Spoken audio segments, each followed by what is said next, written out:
You're listening to Financial Advisor Marketing, the best show on the planet for financial advisors who want to get more clients without all the stress. You're about to get the real scoop on everything from lead generation to closing the deal. James is the founder of theadvisorcoach.com, where you can find an entire suite of products designed to help financial advisors grow their businesses more rapidly than ever before. Now, here is your host, James Pollard. Financial advisors, people don't trust you, and I'll back it up with research in case you don't believe me. The CFA Institute has this report called Earning Investors Trust, which found that financial advisors were trusted about as much as mechanics. And just so you know, that's not much, because people are usually skeptical that mechanics will take advantage of them and tell them something's wrong when their car really has nothing wrong with it at all. They'll tell them that they need nitrogen in their tires and charge extra for that, or that they need to replace their blinker fluid. It's just ridiculous. Another is Edelman's Trust Barometer study, which found that only about half the population trust the financial advice industry.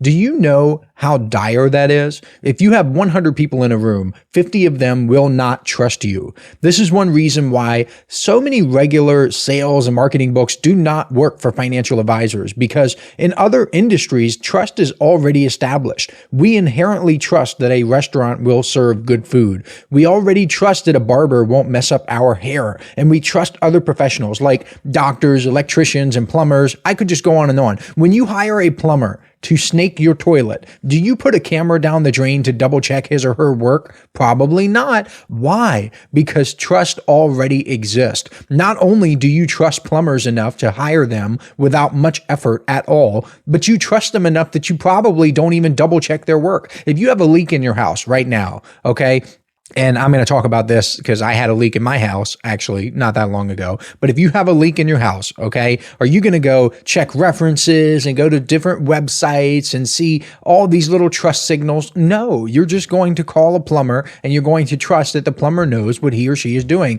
That certainly doesn't happen in the financial advice industry, though. Although I guess I have discovered that there are some financial advisors who are better at getting trust than others. Let me tell you a little story to illustrate what I mean. So I'm recording this episode in the middle of May. Last week, I was checking some of the flood sensors around my house. You know, the little ones that you put under your sinks and your bathrooms to detect leaks. They go off whenever they detect water.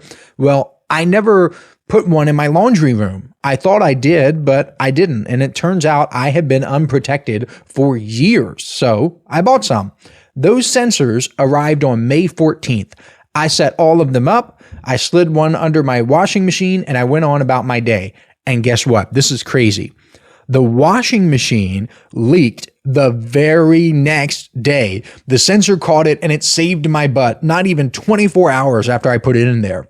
Thankfully, I caught it, turned everything off, turned the water off, had no major damage. And by the way, these quote unquote lucky breaks happen all the time when you're in tune with a higher power, but that's a story for another day. I've got a bunch of examples just like this one, but here's what I want to point out to you.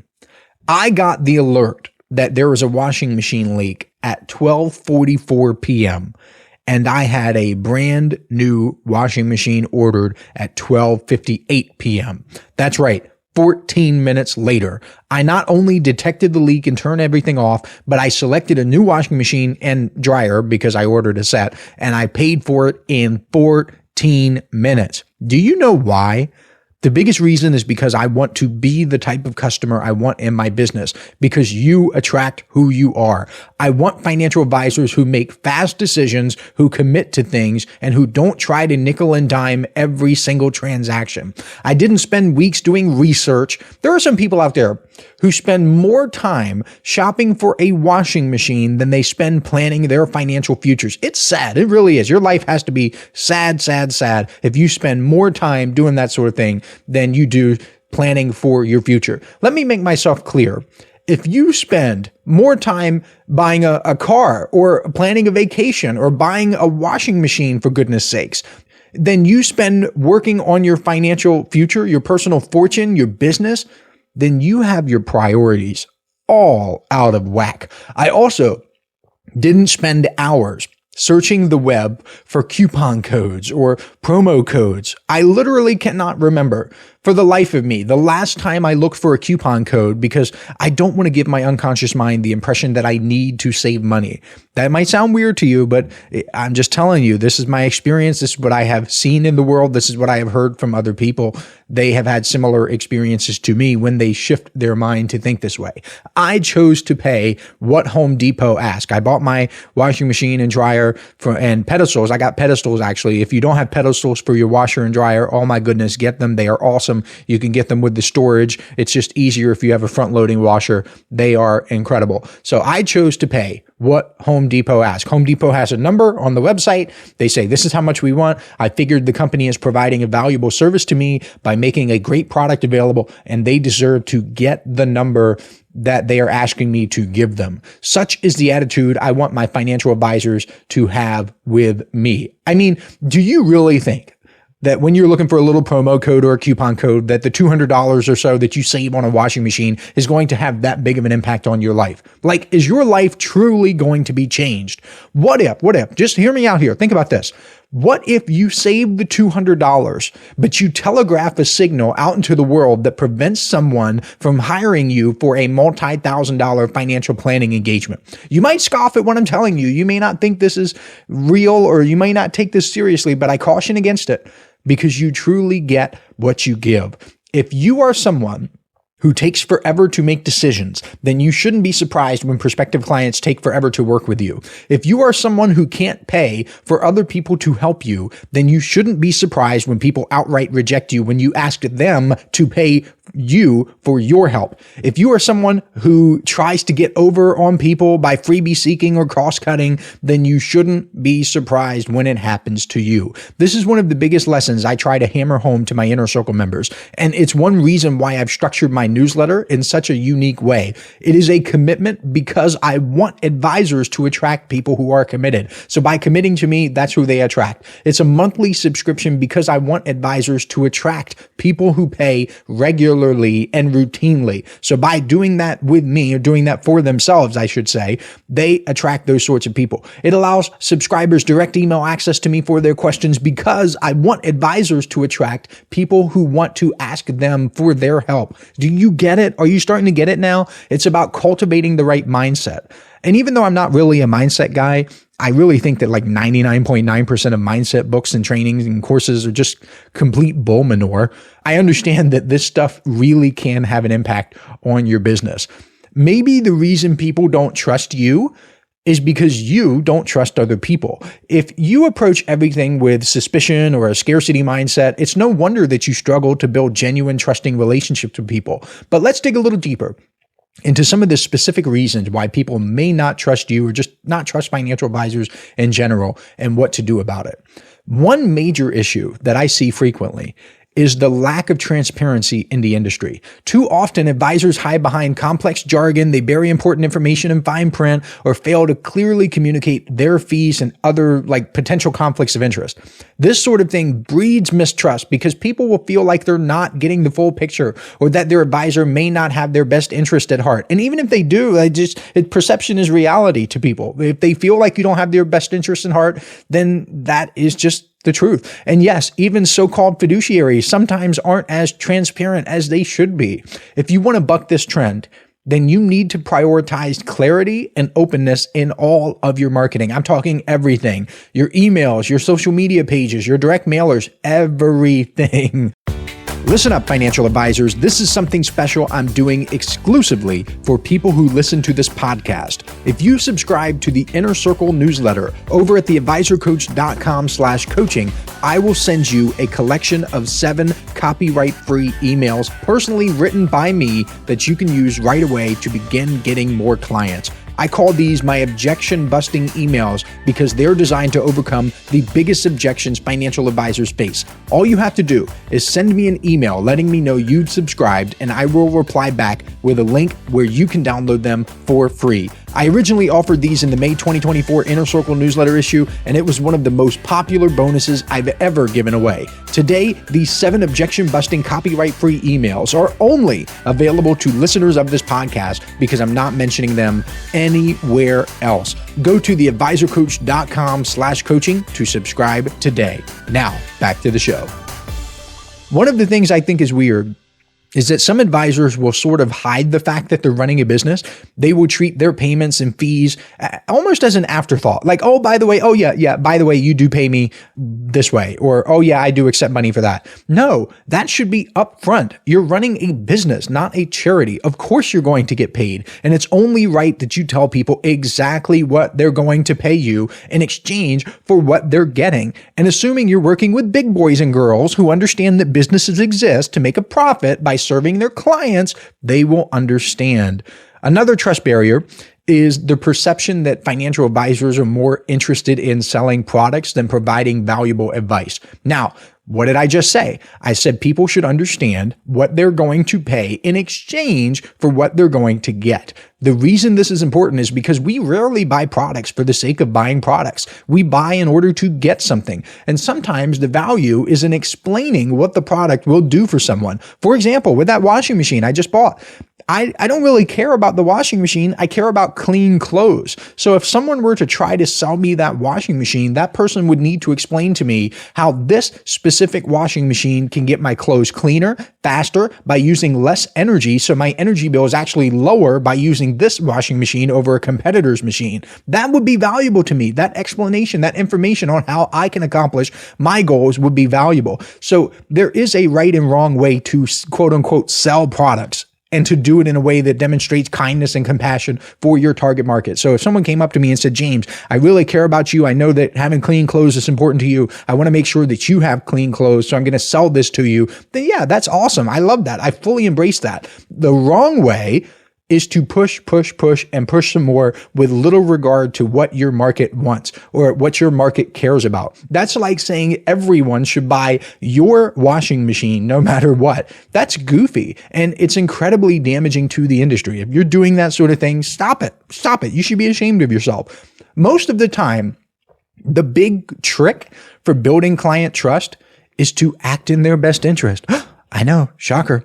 It means deeply understanding each person's unique goals, risk tolerance, and financial situation. It means being willing to challenge clients when they're making emotionally driven or short-sighted decisions, even if it means passing up on an opportunity in the short term, even if it means making less money in the short term, because again, you attract what you are. And if you are the type of person who tries to shortchange others or take advantage of other people, then other people will try to shortchange you and take advantage of you. Also, keep in mind that even the most transparent and client-centric financial advisors will still face some skepticism from prospects who have been burned by bad advisors in the past. I think that's unavoidable, although the level of skepticism will probably be in direct proportion to the skepticism you give other people. So I think that the skepticism itself, it's really hard to avoid. It can be unavoidable, but the level you get is based on how you treat other people, what you put out into the world. I know this might sound strange to you if you've never thought of marketing and business building this way, but I'm telling you, again, I have seen it myself. I've heard stories from other advisors, and there is something to what I am telling you now. You can ignore this if you want, but I think it'd be detrimental if you do. Another powerful way to build trust with people is to walk the walk in your own financial life.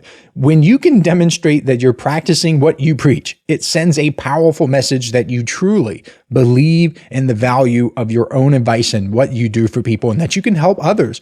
Someone recently asked me if I had any resources or products or podcast episodes about Google ads. And I might have something out there. I just don't remember. So I said no. Why did I say no? Why am I not creating courses or trainings about Google ads? Well, because I haven't done Google ads in a long time, and I'm not going to give advice about stuff that I personally don't do or don't directly help other people do. I tell financial advisors to leverage email marketing in their businesses. Guess what? I email every single day.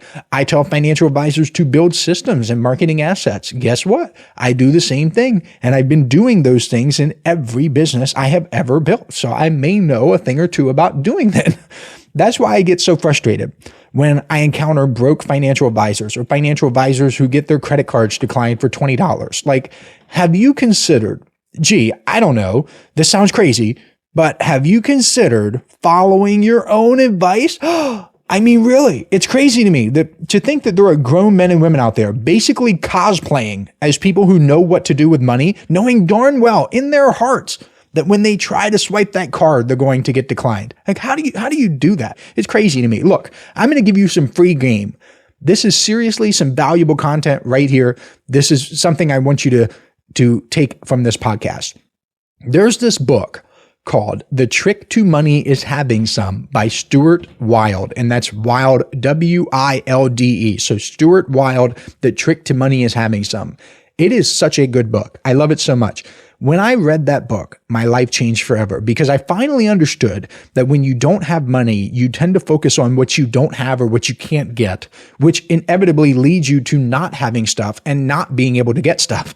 It perpetuates the cycle. But if you can easily let money flow out of your life, then it tends to flow a little bit more easily into your life. That's one reason why I paid for the washing machine so quickly. In 14 minutes, I had it ordered. I whipped out my phone, went to Home Depot, the Home Depot app, and I ordered a new one. I didn't whine. I didn't complain. I was grateful that I could make the purchase and give money to someone providing a valuable service to me. I wanted them to have that money, and having that feeling and that gratitude pretty much guarantees that the money will come back to me with some friends.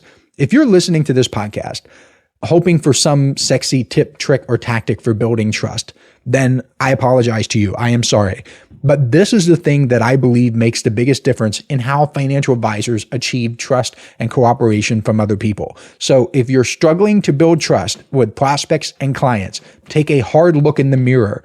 Are you being fully transparent in your communications? Are you consistently putting your client's interest ahead of your own? Are you walking the walk in your own financial life? By shoring up your own trustworthiness and your trust in other people, you'll be in a much stronger position.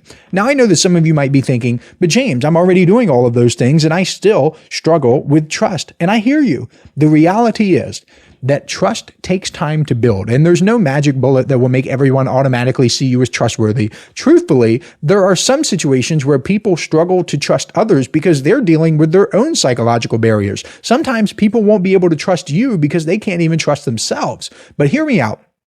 Every positive interaction, every kept promise, and every act of integrity will add up over time. I promise you that. And as you consistently show up as a transparent, knowledgeable, client-focused advisor, you will see a shift in how people perceive and respond to you. And even if you don't win over every single skeptic, because remember, people have their own issues to work through, then that's okay.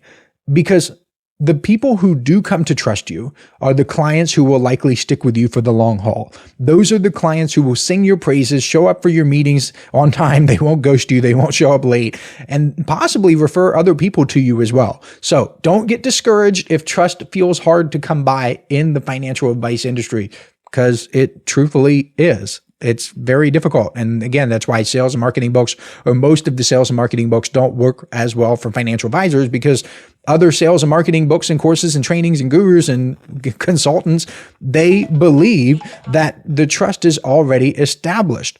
If you keep showing up, you keep doing the right thing, and you keep focusing on the clients who are ready and willing to put their faith in you, then things will get better. Over time, you'll build a reputation in a business that's grounded in authentic, unshakable trust. And that is worth more than any slick marketing campaign or sales gimmick or tactic that I can give you. I hope this helps you. And I want you to take this message to heart. Really think about what I told you in this episode and let it impact you in a positive way. Thank you for listening, and I will catch you next week. This is thepodcastfactory.com.